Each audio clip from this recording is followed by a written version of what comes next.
Hello all, and welcome to my new series for Reviewing 101. My name is Coach Timmy, and in this series I'm going to be explaining in detail to you the viewer how I conduct one of my VOD reviews so that you can better understand how you may want to go about doing one yourself or get to know a bit more about me and the way I conduct my work. This series will be broken into two phases, the preparation phase and the gameplay phase. The episode you are watching today is Phase 1, Episode 1, and will be centered around my coaching and reviewing philosophy. Without any further ado, let's get into it.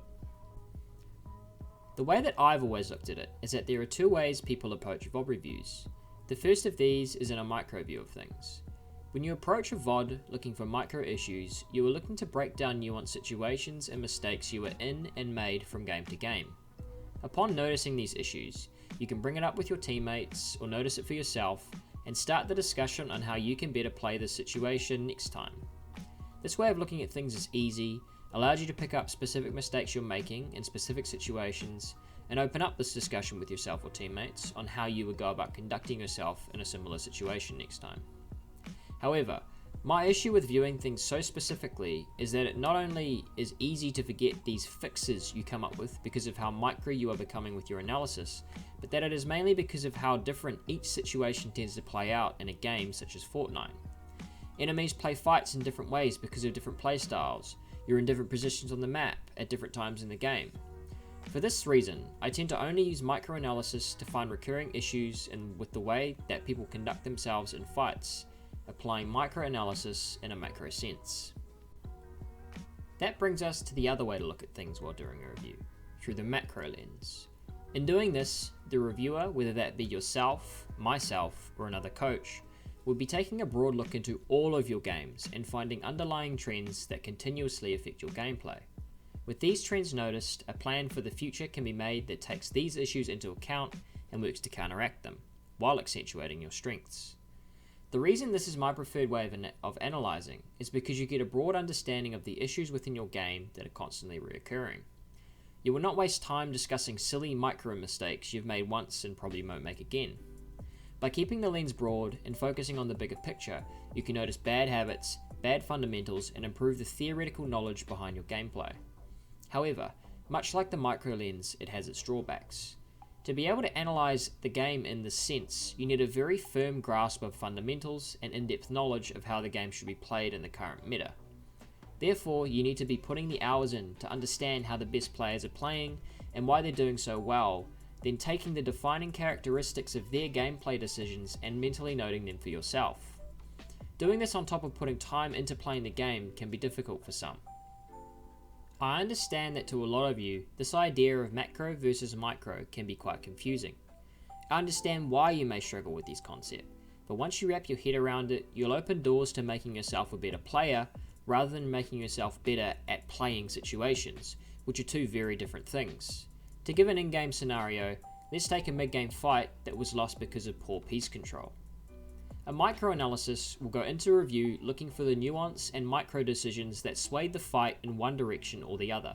A build here could have let you edit on them, or being aware that you could have taken control of more pieces than you did could have led to you not losing the fight. A macro-analysis will go into your game with the other games in mind, and know that you actually conduct yourself very well in mid-game fights in general. So while this is something still worth noting, it is obviously something that you as a player are already aware of. I would then be asking myself about your positioning relative to zone, and working out whether or not that is the contributing factor in all these mid-game fights. If you conduct yourself well in these fights but still lose a few of them, why fight them at all? With all the theory of why macro analysis is better for overall gameplay improvement behind us, you'll be asking the question of how do I go about doing this for myself? Well, it's pretty simple. Like most things, you've got to practice. I've been overanalyzing video games since I was 13 years old, starting with Black Ops 1, all through all the CODs until I got to Fortnite.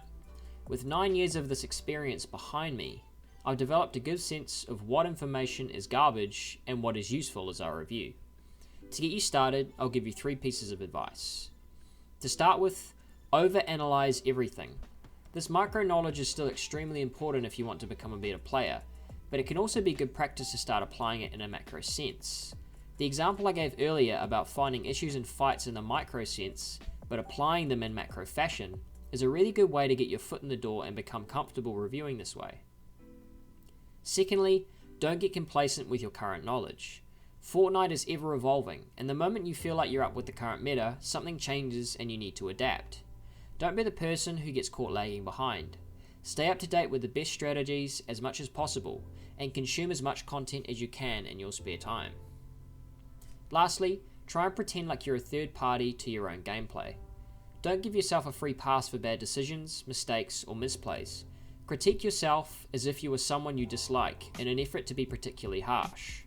Don't knock your own confidence off, obviously, but accepting that there are always things to learn and that you are no exception to this rule is really important.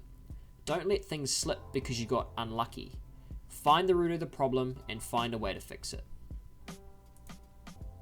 Thank you for watching, people. I do really appreciate your time today.